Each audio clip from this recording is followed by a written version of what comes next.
I'm pretty sure most of you are not reading oilprices.com. So let me share with you what Irina Slav had to share, what the impact is going to be, but more importantly, how we can prepare ourselves for the worsening situation that is upon us. So this is, once again, Irina Slav over at oilprices.com. September 17th, 2023. The International Energy Alert warns of deepening oil market deficits in the fourth quarter due to extended Saudi and Russian production cuts. OPEC cuts reignite inflation worries as energy prices rise. So, simple economics.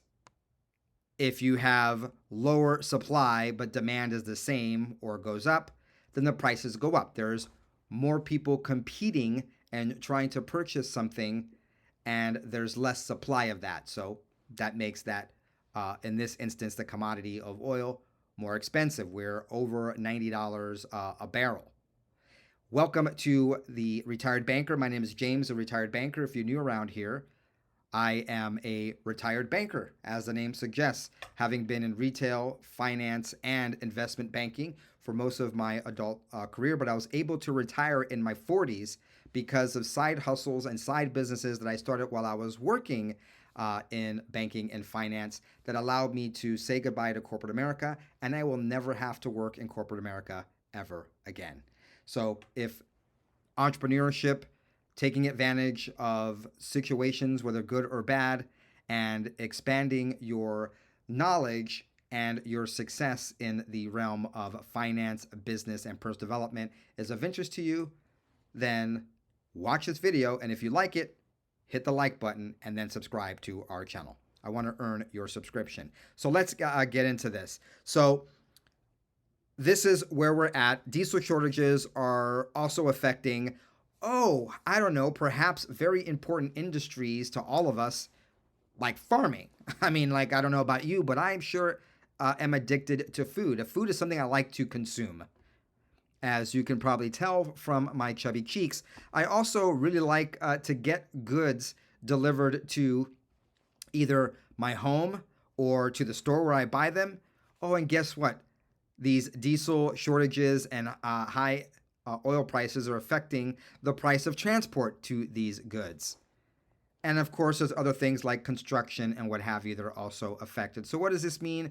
This means that inflation is going to get worse. Now, this is not a political channel. Some will say, well, in the United States, that the current president could go in and tap in our reserves. That's not going to happen because the reserves are low. They've already been tapped into. So that strategy by the current administration of, helping us with those higher gas prices really is not going to be very effective or even possible because of the current reserve system. So, bottom line, inflation is not going to cool. It's going to continue to be a problem. Now, I want to share with you, once again, this is not a political channel, but this is inflation could get worse than expected. That's Forbes. That is Forbes. Why? Oil and how much it costs is the problem. That was a Forbes article from a few weeks ago. And then I thought this was very interesting. Claudia Sam had written an article about how people are still having gloom and doom about the inflation and the economy. And then she wrote a blog after writing the article for Bloomberg, and she says, why can't we shake the gloom? It's more than inflation or higher prices. What should be good news for people seems to be falling flat even relative to prior times with high inflation. Today's post expands on my Bloomberg opinion piece about the unusually large degree of pessimism about the economy. After exploring several possibilities like inflation, partisanship, and negative news bias, she goes on to give what she thinks is really going on. Well, folks, if you have inflation and you feel it every single day, and then you see news of oil prices going up and inflation and going to get worse, it's hard not to be pessimistic. That's just the reality of it. Now, I disagree with her entire premise. She thinks it's just partisanship, but doesn't matter if you're a Republican or a Democrat in the United States. It's like rain, it's like sunshine. It affects everyone. It's biblical. It rains, and the sun shines on everyone, good and bad alike, red or blue. It's not a partisan issue. It is a reality issue. Now, she doesn't discuss this in her blog or her article, but let me tell you what is the right mindset going into yet more inflation. We are going to probably see, even though we have technically been in recessionary, we're going to see a recession that a lot of people can feel.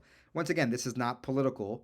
We have, whether you like the current administration or you dislike the current administration, we have pressures and things that are going to happen over the next year before, whether you want it or not, a new administration can come in. And those are going to have some effects that will last a while. So, what can one do to take advantage of this?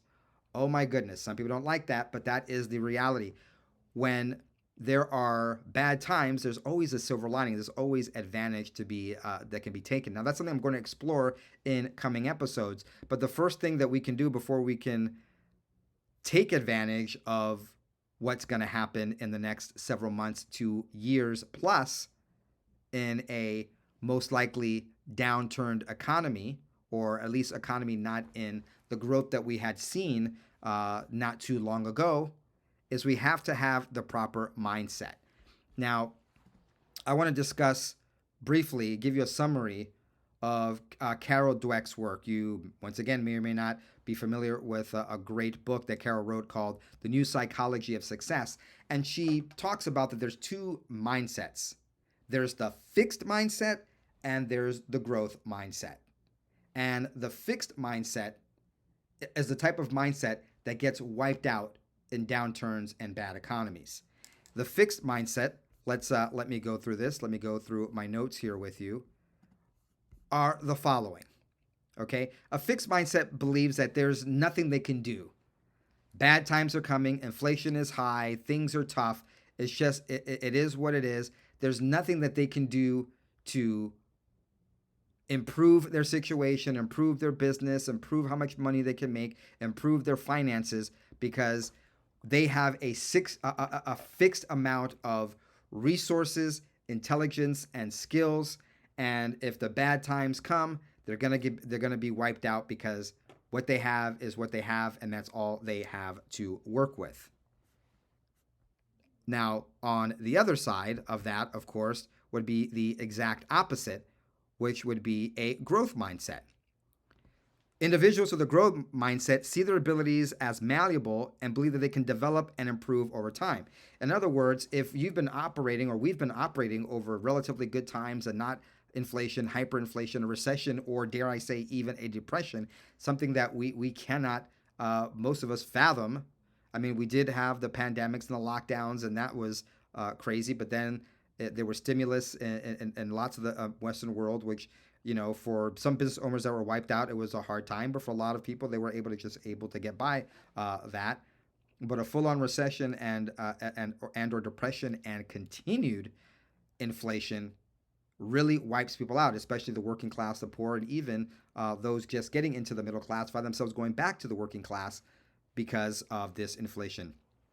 So what we must do is not just have a fixed mindset, but a growth mindset. So let me read you my notes here on the two ways that these are defined, so we can easily see the difference. People with a fixed mindset, you're going to believe that your abilities, including your financial intelligence, your wealth building skills, and your entrepreneurial skills, are static and they cannot be improved. You're going to feel helpless, and you're going to feel like a victim that's going to be crushed by the economic onslaught coming on. On the other hand, if you are have a growth mindset, well, okay, things are going to change. I'm going to need to change my mindset. I'm going to have to acquire new skills.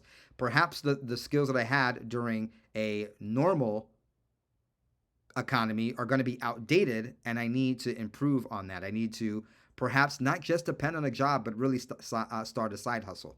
You will see that I'm very passionate about having more than one income, and not leaving your job to generate that income. That's something I'm going to talk about because that's something I have experience having done several times. I have multiple streams of income started while I had a job that were able to replace my job income.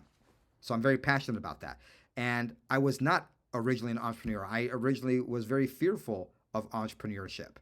So take that as a sign of hope that you can enter into a growth mindset. Now, you're gonna have to have a growth mindset during a recession or a depression, because there's going to be more challenges. There's going to be setbacks, and you're going to have to acquire new skills. So, what are some of the psychological or philosophical changes that have to be made? Well, you're going to have to start to embrace challenges and change. The fixed mindset doesn't like change. The growth mindset is like, okay, there's going to be challenges, but with those challenges, there's going to be new opportunities. And on this channel and in upcoming episodes, I'm going to talk specifically about industries, side businesses, places that are going to explode and have a lot of opportunity in the future as we go into a more negative economy than we've been able to enjoy in the recent past. But right now, we're talking about the mindset. And if you don't have the right mindset, if you don't have a growth mindset, it doesn't matter. Those opportunities are out there. They will pass you by and you won't even see them. Now, one of the things we have to do, of course, is embrace the challenges. Now, we have to embrace the idea that, look, we're going to have to learn and adapt. The fixed mindset says, I operate in this. And look, folks, we are not trees. We're not trees. We're not planted in one place, and this is all we can, this is where we have to be. We are human beings. We are creations of a very powerful and loving God. And we can change. We can change our thoughts. We can change our habits. We can change careers. We can change our outlook. A fixed mindset, this is how I am. This is how I am. I am not an entrepreneur. I am just this. I've always been a secretary. I've always been an accountant. I've always been in retail. I've always done this. I've always been in real estate. I've never invested. I've never done this. And that's how I'm going to be. But those folks with that closed or fixed mindset are going to get wiped out. Please, for your own psyche, your own calm, and your own financial future, if you find yourself being that way, start to adapt a growth mindset, which also means that you're going to have to develop a little bit of resilience or a lot of resilience. But guess what? That's actually easy to do, because as you, first of all, understand that, let me just give you hope. There's going to be lots of opportunity over the coming months and years that can be, I hate to use the word exploited, but in a business sense can be exploited. Not exploiting of people, but opportunities that can be exploited. But we're going to have to adapt. We're going to have to learn new skills, take on new attitudes, and have a growth mindset. And there's going to be a little bit of a new thing for some of us where it's risk. You have to be a little bit more willing to take risks.